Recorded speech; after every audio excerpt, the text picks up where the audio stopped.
to be joined by Dr. Tedros Adhanom Ghebreyesus, WHO Director General, Dr. Mike Ryan, Executive Director for the WHO's Health Emergency Program, and Dr. Maria van Kerkhove, who's the technical lead in the emergencies program for COVID-19.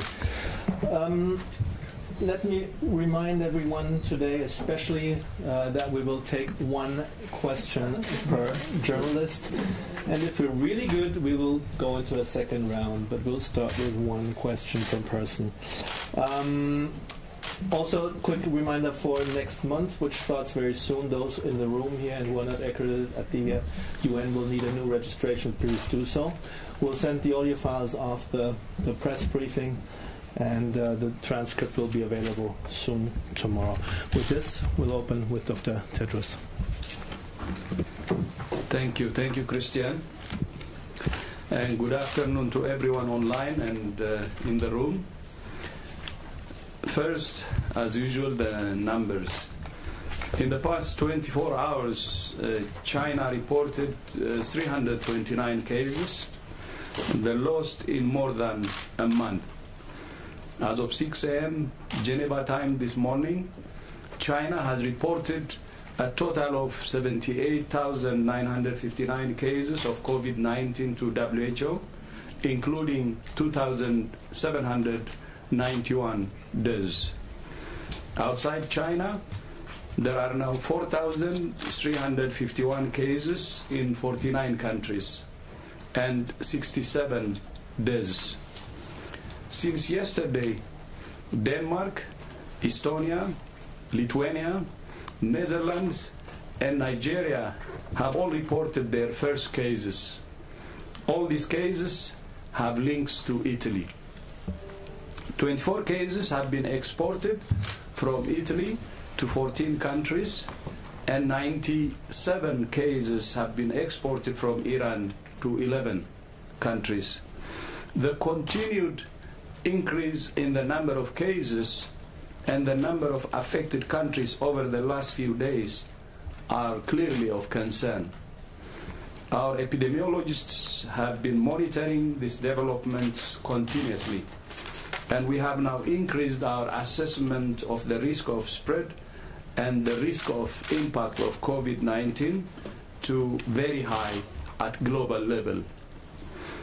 What we see at the moment are linked epidemics of COVID-19 in several countries, but most cases can still be traced to known contacts or clusters of cases. We do not see evidence as yet that the virus is spreading freely in communities.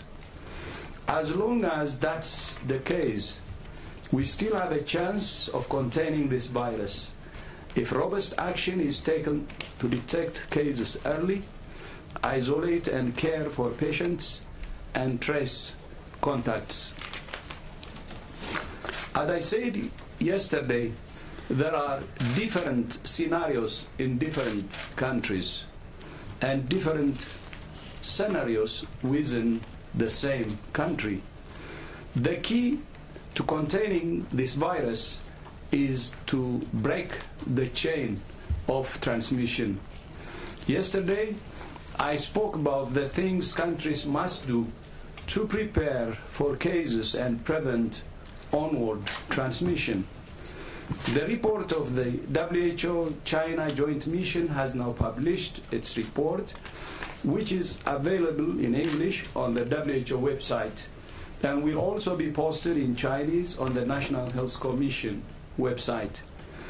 The report includes a wealth of information and 22 recommendations for China, for affected and unaffected countries, for the international community and the general public.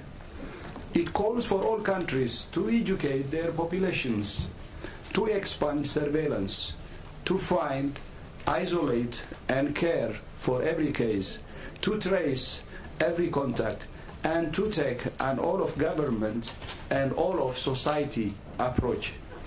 This is not a job for the health ministry alone.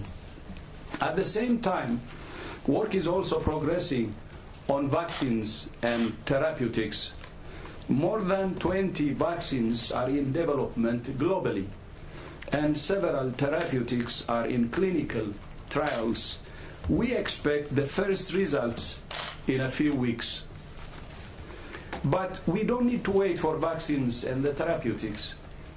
There are things every individual can do to protect themselves and others today.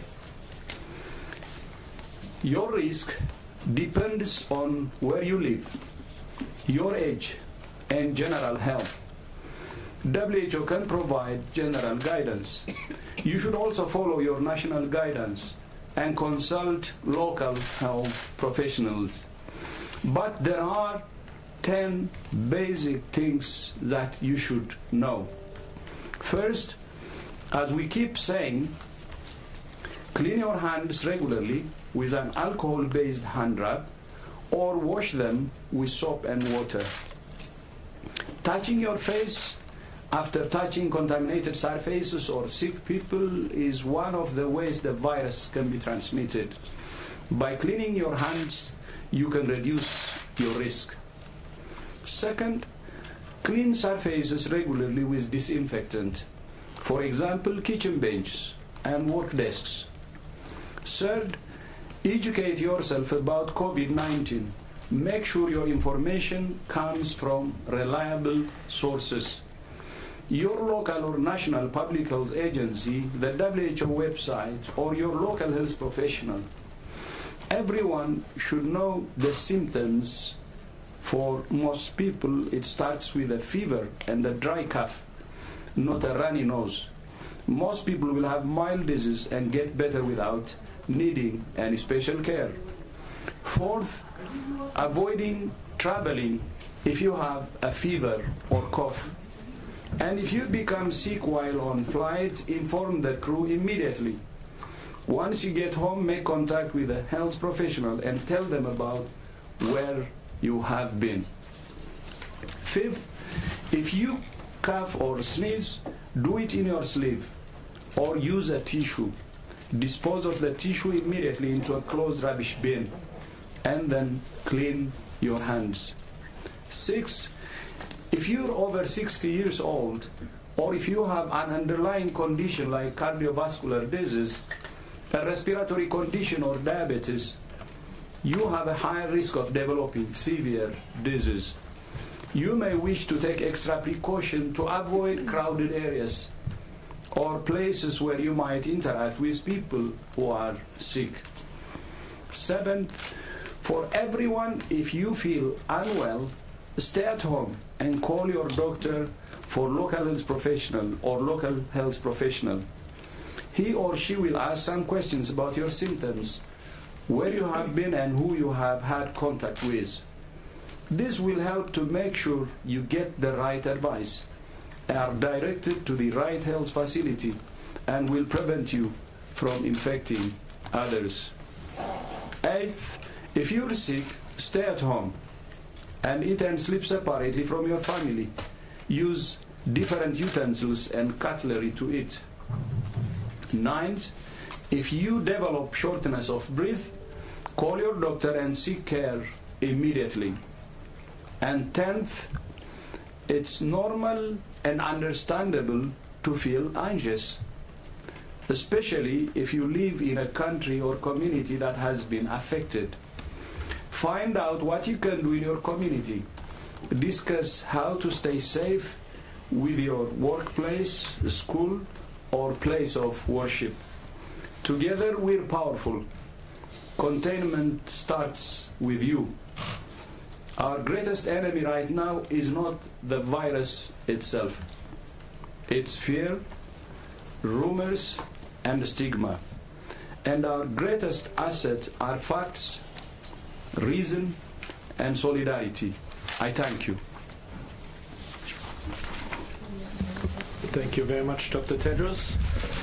With this, again, we will start in the room with 3 questions and we'll then go online. For those online, please, either with your comment from Zoom, click raise your hand on the display, or if you're dialing in by phone, *9 to flag your interest. And in the room, we'll start with Gabriela from Mexico, and please introduce yourself. Thank you. Gabriela Sotomayor, Mexico, Proceso. Dr. Tedros, Mexico just confirmed 2 cases of coronavirus related to Italy. My question is, what is your advice, and is there less risk in Mexico because of the weather? Because it's hot in Mexico right now, and it's the ending of the influenza season. And the importance, if you can clarify really to Mexican population, the importance or the difference between mitigation and containment. Thank you very much.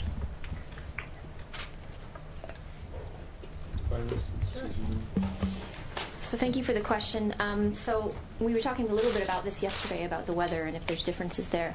I mean, we need to think of this virus that it can transmit the same as it does in China, as it does in Mexico, and be ready for that. And the recommendations that we have for all countries are the same. And those recommendations are to expect cases, to identify them very quickly, to isolate them and care for them, identify their contacts and follow those contacts over 14 days to ensure that we take care of them and that we stop that onwards transmission. We're still only 7-8 weeks into this outbreak, into COVID-19 outbreak, and we're still learning a lot about the virus. Right now, there's no reason to think that this virus would act differently in different climate settings. We will have to see what happens as this progresses, but we need to be as vigilant as possible in all countries of the world. And on the issue of containment versus mitigation, in public health terms, containment are the activities that are aimed at interrupting transmission. In other words, identifying cases, isolating cases, following contacts. You're trying to prevent the virus transmitting from one person to the other. So the measures that are taken are trying to break the chain of transmission. You're trying to contain the virus in that sense. Mitigation is when you accept that you cannot prevent the virus spreading, but what you do is mitigate the impact the virus has by treating patients, by offering a vaccine, by doing everything possible to reduce the impact on society, on the health system. But both of these strategies are necessary in many epidemics. What we've been saying clearly is that containing the virus and interrupting transmission gives us an opportunity to stop the virus, but what it's clearly doing, as you've seen in China and Singapore, it's slowing the virus down and allowing us to get ready, to prepare. To accept that mitigation is the only option is to accept that the virus cannot be stopped. And we've seen evidence from China that this virus can be significantly curbed in its spread if robust measures are taken. Thank you very much. Thank you. And we have a call from Chinese agency, please. Shane from China Central Television. My question is about the virus origin. So right now there have been some opinions published by the scientists saying that they are not sure about the virus. Are they really from China or from some other parts? And also there have been no clear evidence that this virus is coming from China. So my question is, are there any updates about the virus origin? Because there are some cases not related to the travel history in China. And although the first cases are spotted in China, does it necessarily mean that the virus itself came from China or it can be somewhere else? Thank you. So this is an area of active investigation right now, of looking at the source of this outbreak, the zoonotic source of this outbreak, that is, what is the animal source for the initial human cases. And there's a lot of activity in this area of work. As you know, some of the initial cases identified in December from this cluster of pneumonia had mentioned this exposure at the seafood market, but some of those cases, some early cases, didn't have exposure at that market. And so what's really important is to go back and look at those first cases, the first 50 cases or so, and say, you know, what are the exposures of those individuals and how did they differ? There were some investigations that took place at the market. There was some environmental sampling that was done in the market in Wuhan and in other area markets in Wuhan, where they found evidence of virus in the market in environmental samples, so swabs of surfaces. There's a lot of area of work of looking at the virus in animals and wildlife, in the markets themselves, but also in source farms, you know, where the animals came from into those markets. As far as we are aware from the mission itself, and from beyond that, we haven't seen any evidence of the virus in the animals in Wuhan. There's one paper that mentions the pangolin, and that there's some close association with the COVID-19 virus, and that could be the intermediary host, but that's not the full story. So there's a lot of area of work that needs to be conducted to really identify the intermediate hosts. So what are those animals that may have resulted in exposure to people who were infected there? We don't have a clear answer on that yet, but it's an area of active investigation. I think it's also important in terms of looking at the emergence of any disease. Disease can emerge anywhere. Coronaviruses are a global phenomenon. They exist on a global basis. It's an unlucky accident of history or nature that they emerge in a certain place. And it's really important that we don't have to start to ascribe blame to geographic origin, and that we look at this in terms of how we respond, how we contain, and how we stop this virus. Congo is not responsible for the emergence of Ebola, and Nigeria is not responsible for the emergence of Lassa fever, and no one is responsible for influenza pandemics. So it's really important that our narrative and our rhetoric is balanced, and that we have the discussion we need to have is, yes, we need to understand the origin of the virus so we can prevent it re-emerging, not in a way of trying to find out who's at fault and what poor animal is at fault for the virus. The animals aren't at fault for this. So I think we need to be careful in the language we use, because the language of stigma and origin and who's to blame is something that's become an unfortunate part of the global narrative, which is not helpful. Thank you, and we'll go to our colleague back there. Yeah, Philip Lowe of the Norwegian Broadcasting, NRK.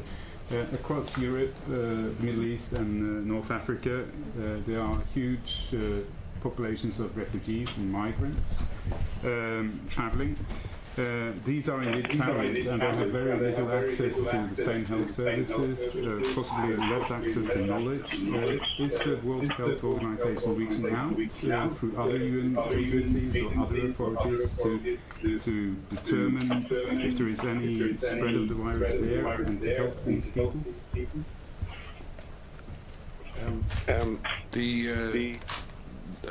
A number of weeks ago, the Director General spoke with and wrote to the Secretary General to trigger the UN Crisis Management Policy, which resulted in the Secretary General creating a UN Crisis Management Team, which I lead, and we have brought together all of the key agencies across the United Nations systems, the humanitarian, the scientific, the World Bank on the finance side, UNICEF on the social side.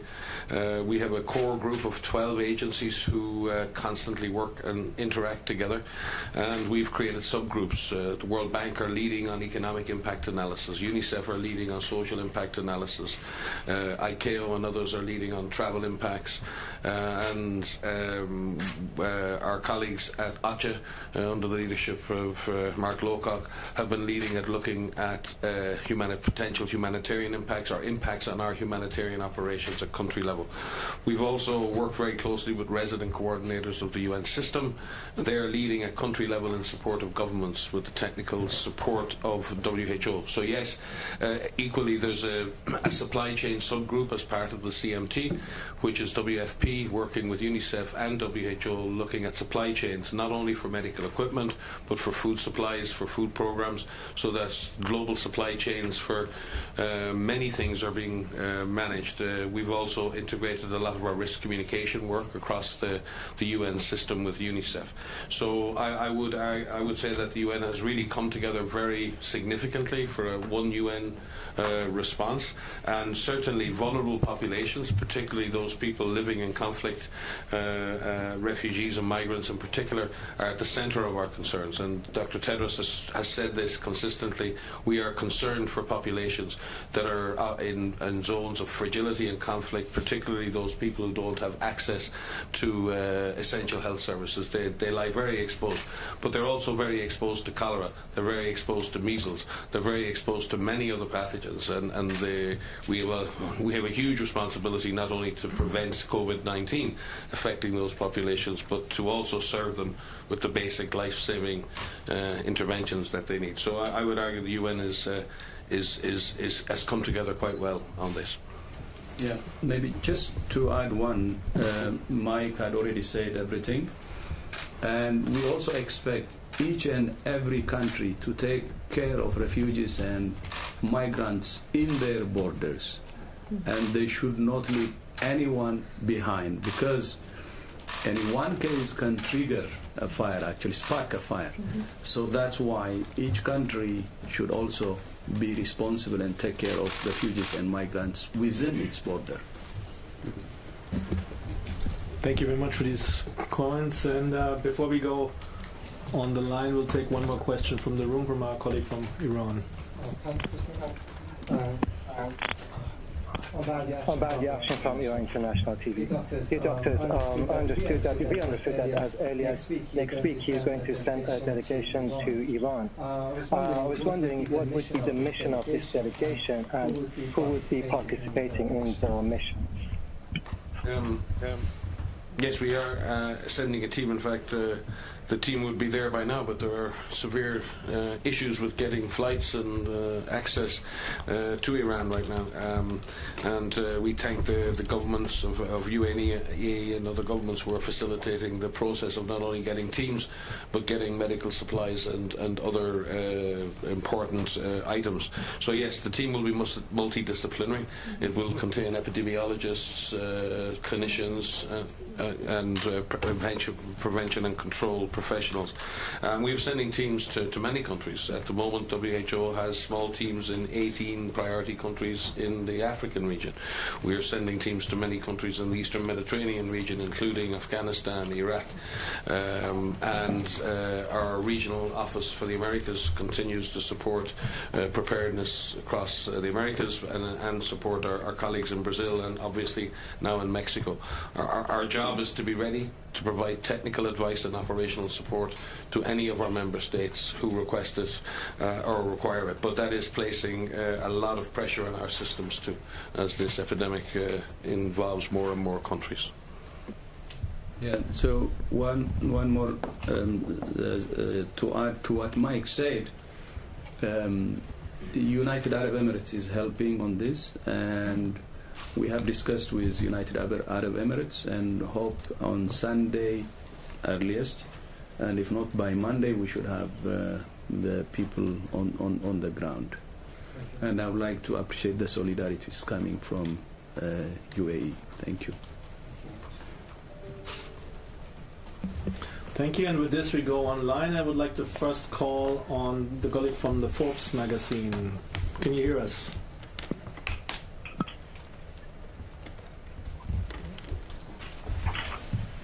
One more time, calling out. Hello? Oh, here you go.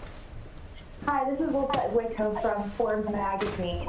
My question is, in terms of the continued spread and growth of the virus, how much closer, or are we any closer to declaring a pandemic as opposed to epidemic?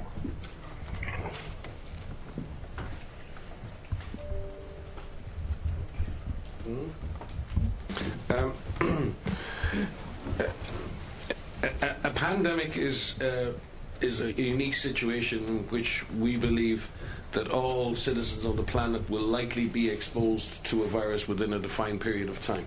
We could say that, and I've said in previous press conferences, if this was influenza, we would probably have called this as a pandemic by now.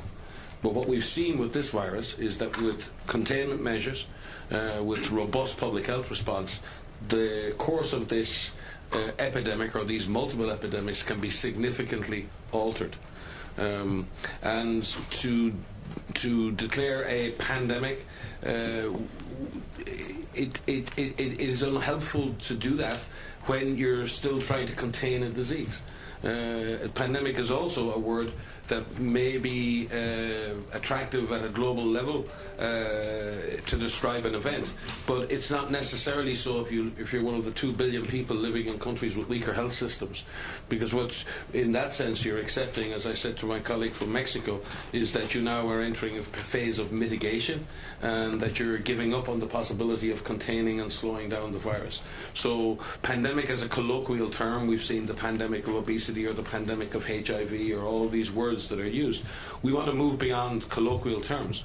If we say there's a pandemic of coronavirus, we're essentially accepting that every human on the planet will be exposed to that virus. The data does not support that as yet, and China have clearly shown that that's not necessarily the natural outcome of this event. If we take action, if we move quickly, if we do the things we need to do, that does not need to be the history of this event. But if we don't take action, if we don't move, if we don't prepare, if we don't get ready, that may be a future that we have to experience and we have to endure. So much of the future of this epidemic is not in the hands of the virus. A lot of the future of this epidemic is in the hands of ourselves.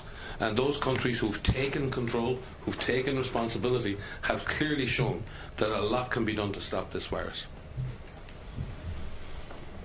Thank you. With this, we move to Marianne Benitez from Hong Kong. Please introduce your station, please. Hi.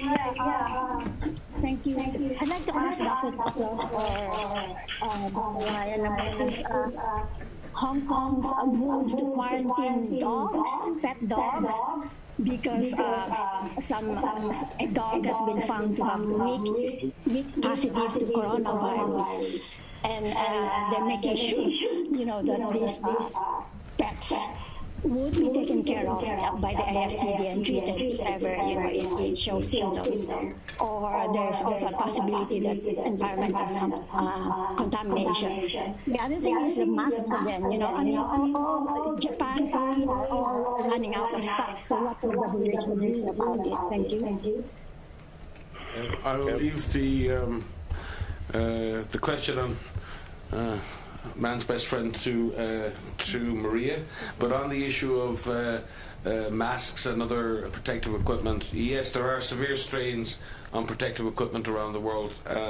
What we're most concerned about, and again Dr. Tedros has said this again and again, our primary concern here is to ensure that our frontline health workers are protected and that they have the equipment they need to do their jobs. So when we talk about protective equipment and masks, we're talking about that very specific specialized material that's needed, and that is under significant pressure.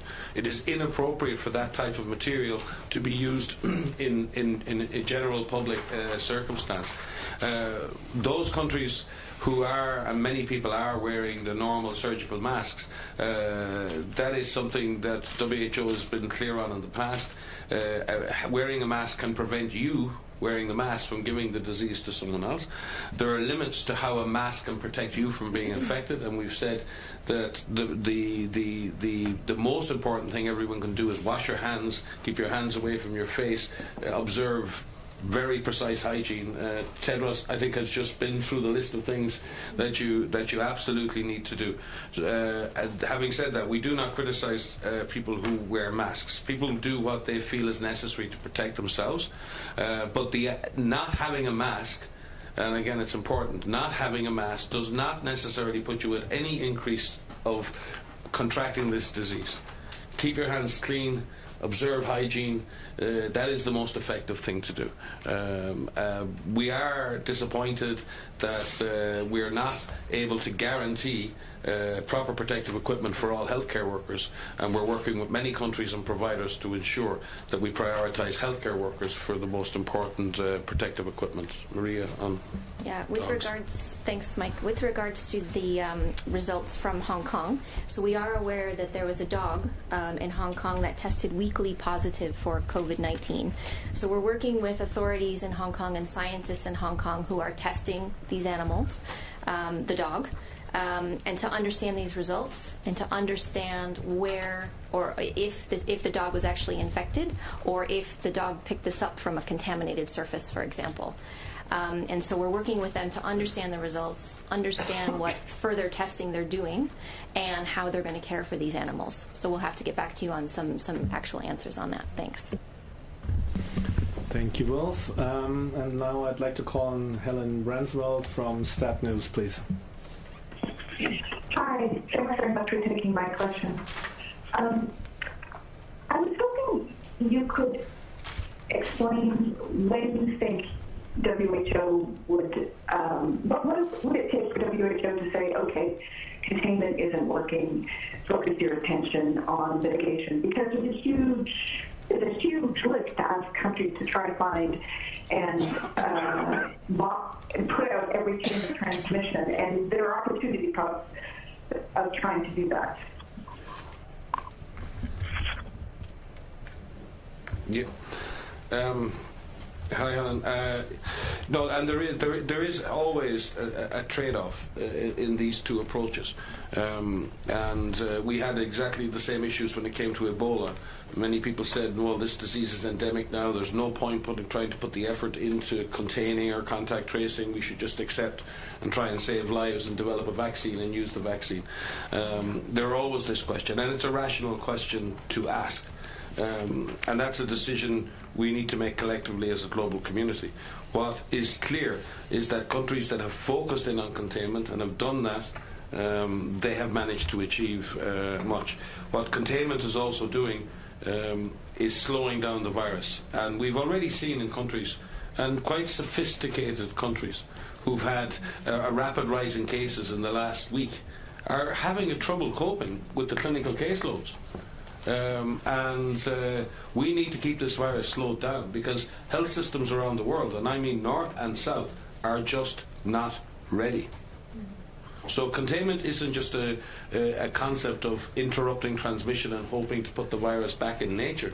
Containment is a way of slowing down this virus so health systems can cope around the world if they receive this virus. And our determination right now is that health systems around the world are not ready and need to be better prepared to absorb the impact of the virus. And that's why our risk assessment today is looking at the risk of spread has clearly increased, but the risk of impact has also increased because of what we observe in health systems around the world. As Dr. Tedros has said, it's time to prepare, it's time to get ready, it is time to act. And people need to take a reality check now and really understand that an all of government, all of society approach to this, and maybe we need to maybe stop asking ourselves the questions about is it a pandemic, is it not, is it containment, is it mitigation. We're having very good discussions around that. What it is time to act. Just to add to that, to say that yes, it is a lot to ask, people to identify all of the cases and to contain, but we have examples in several countries where this has worked, and that excuse me, is important to remember. It's not just, we are seeing very positive results, very positive trends in China, which has been incredibly aggressive in its management of this outbreak, but we have seen successes in other countries as well. You look at Singapore. You look at what's happened in terms of the cases that they've had. They're now seeing a rapid decline in cases. You see what happened in Nepal. There was an onward transmission there. You're seeing what's happened in Vietnam, where there was some cases and there's no more further cases. These are all examples of where countries have been successful in containing this. But the point is that the earlier we act, and it's been repeatedly said, the earlier we act and how robustly we act, especially in those initial cases, will determine if you're dealing with a number of cases, one case or a small cluster, or you're dealing with hundreds or thousands. So it is about being ready. It is about a robust and aggressive response very, very quickly. Yeah, thank you. By the way, it has been said, but just would like to add one thing. There are now 46 countries who have reported cases. As I said yesterday, 8 of them have not reported for the last 2 weeks. So you can exclude those. In addition to that, out of the 46 countries, 23 countries have reported only 1 case. Half of them. And then a good number of them from the 23, actually have reported less than 10 cases. How can you tell these countries that abandon containment and move into mitigation when they can mitigate it, when they can contain it? So it varies from one country to the other. We don't need one-size-fits-all solution. And when you abandon containment, move into mitigation, you're actually undermining something that you can do when containment is possible. So what we're saying is, we don't need this dichotomy of either or. We need to have all the strategies triggered. We need to start from containing, aggressive containment, while preparing for any eventualities and using those strategies to also be triggered when we want them. So we don't need to have either or. Whatever we have now, it doesn't dictate that we move into mitigation alone. It will be a mistake, a big mistake, a big mistake. Then I will give you the other angle. 46 countries, but 4,500 cases, spread over 46 countries. We're talking about the population size of this, the rest of the world other than China is how many? 6 billion. 4,500 cases. Why are we suggesting to surrender when we have 4,500 cases in the rest of the world? And when these are scattered over 46 countries. But please don't mistake me. I'm not saying this disease is not serious. It's serious, it's dangerous, but at the same time, there is still a window of opportunity, although it's narrowing more and more by the day, and where all the strategies we use, starting from containment, can actually work. So let's not really focus on dichotomy. Let's use a comprehensive approach. And my good friend Tony Fauci said what we are saying, the comprehensive approach. You can remind me, if anyone can remind me. It's a very blended. That's it. We should not surrender into containment. We should do a comprehensive approach. And countries have already shown that it can be contained. And I told you already, 23 cases have reported only 1 case each. How can you convince these countries to really go into containment? That's my question. So we should not really abandon the comprehensive or the blended approach. And we should do aggressive containment in each country. And we can stop it. That's what we believe. It's in our hands, as Mike said. But this thing can go whichever direction. We're not undermining the risk. It's there. That's why today we said the global risk is very high. We increased it from high to very high. And we will continue to work 24/7. And our colleagues internally and also externally are working day and night, experts, global experts. And we will come up with any recommendations based on the situation we see as we see fit. Thank you. Thank you, Dr. Tedros. We'll have a couple of minutes left, so let me ask for one more time on the line. I have Financial Times FT, please, in a short question if possible. Thank you.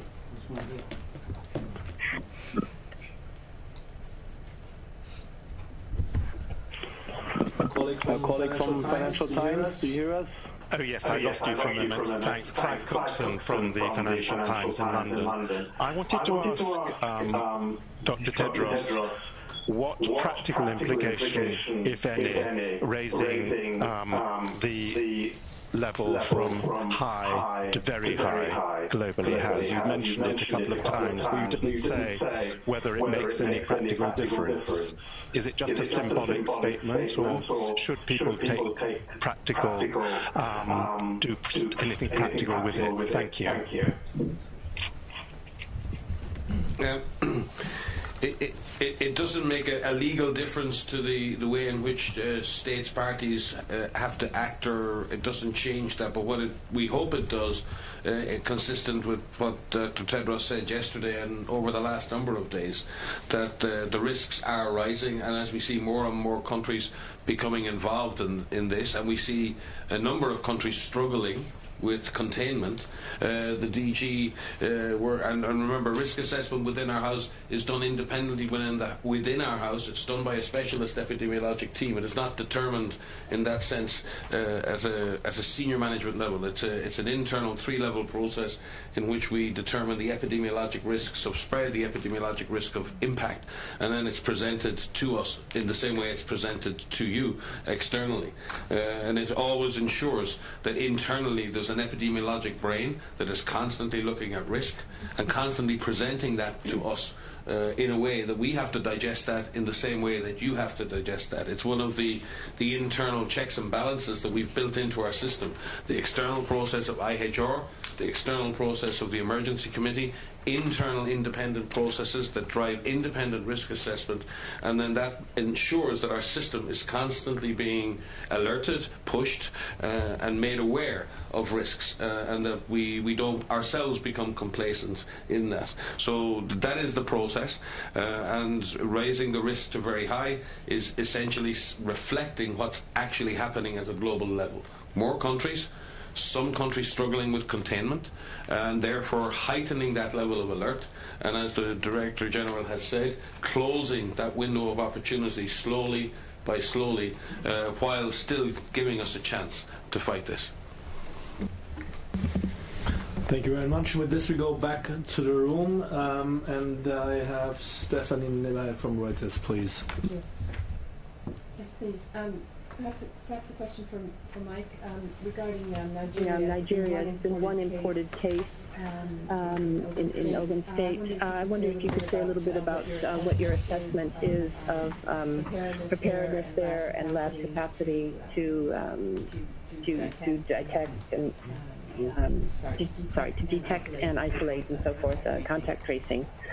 I imagine you're working with the authorities. Yes.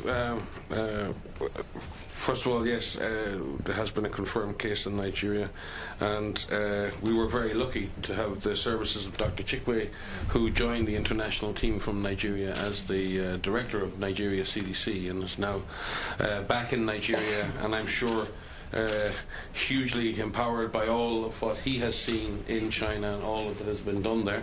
And again, Dr. Tedros has spoken many times about the power of preparedness.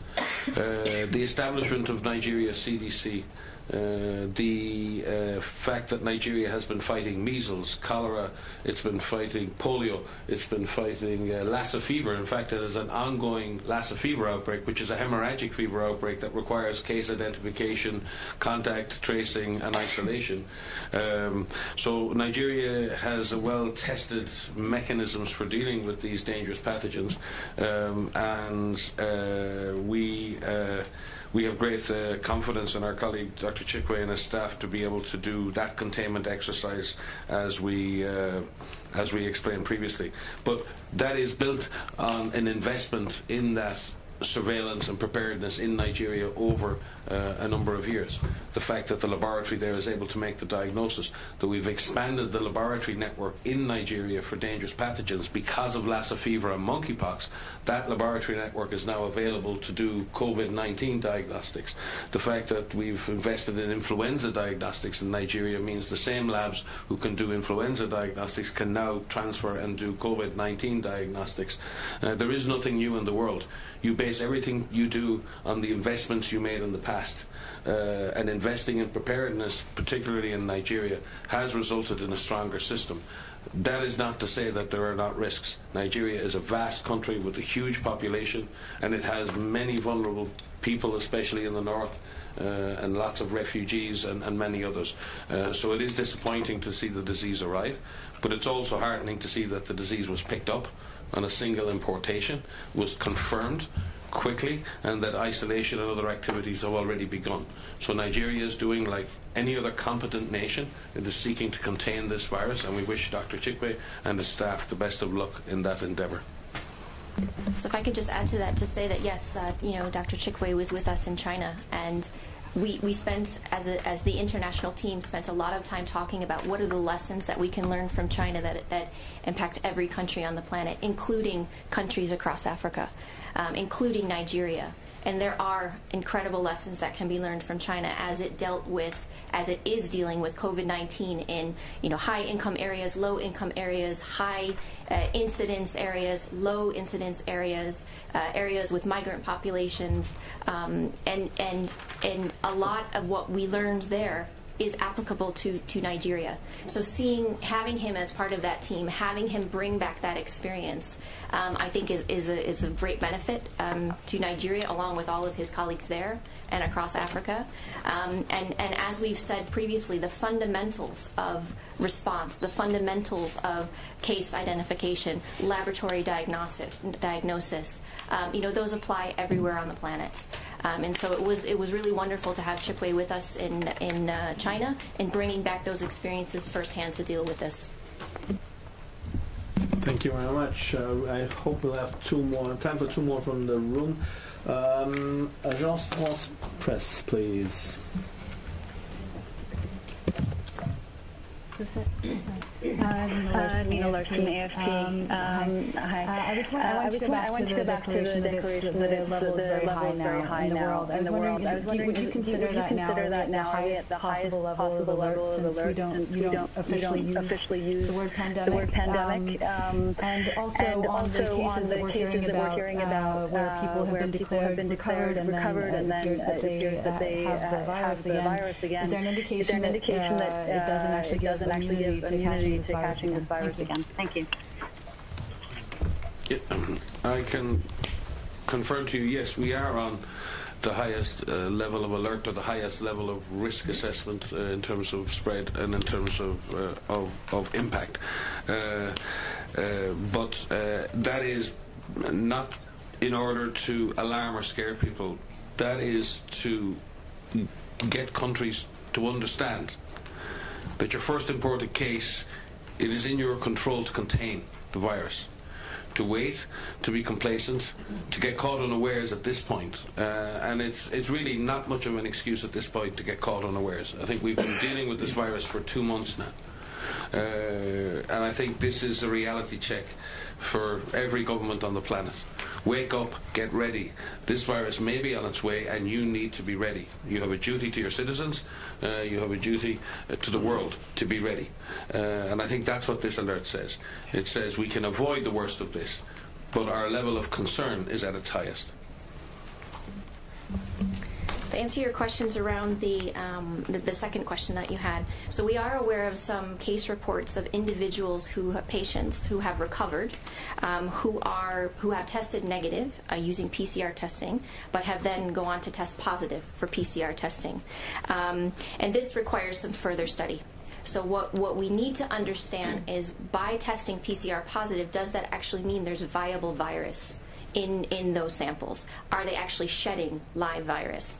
And that requires some study. So one of the things that we are looking forward to hearing more about in countries that are looking specifically at this are prospective studies following people prospectively after they recover for a number of days, if not weeks, to see what that profile actually looks like. And now we're seeing a large number of people who have recovered, which is very positive. There's more than 36,000 people who have recovered in China alone. I don't know the number offhand outside of China, but this is also very positive. But we need to follow these individuals to see how well they do. With regards to immunity, this is also actively under investigation. There are some serologic assays that are being developed. These are newly approved in China and elsewhere. And what scientists are doing right now is that they're looking at the antibody response in people who have had COVID-19 to see if they have neutralizing antibodies. The data is too preliminary. Right now, we only have a few patients where this is being followed. So as we have more and more recoveries, as we have these studies, these actual scientific studies being conducted, we will have more evidence to be able to give you an answer on that. Thank you very much. And for our last question, we'll go to a colleague who we've never had online so far, asking a question. So that's CBC Canada, please, for the last question for the day. Hi, it's Vic Adobe here. Can you hear me? Yes, please. Yes, please. Okay. Yesterday the FDA put out a notice saying that the situation in China is now affecting APIs, the active pharmaceutical ingredients in drugs. What expectation does the WHO have in drug supply disruption because of the situation in China? Our Access to Medicines Essential Health Technology Group, and under the leadership of Mariangela Simão, have been monitoring the impact on supply chains, particularly for APIs, active pharmaceutical ingredients, and we have similar concerns. We do believe, though, with the decreasing incidence in China, that many of the companies and who do produce these APIs are beginning to come back online. So while there is a big slump in supply, we believe that is being switched on again. We continue to monitor that, but we do share your concerns, especially for generic essential medicines around the world, and many people in the world rely on those types of medicines for chronic diseases. But we are monitoring it, and we will continue to do so, and we hope that those industries who, in China in particular, who produce these intermediate products are coming back online, and that we can end this slump in supply as quickly as possible. All right, with this, I thank you all very much. Thanks all for being there, for being on, and apologize for those questions we couldn't get to. We'll send the sound files and the statement by Dr. Tedros.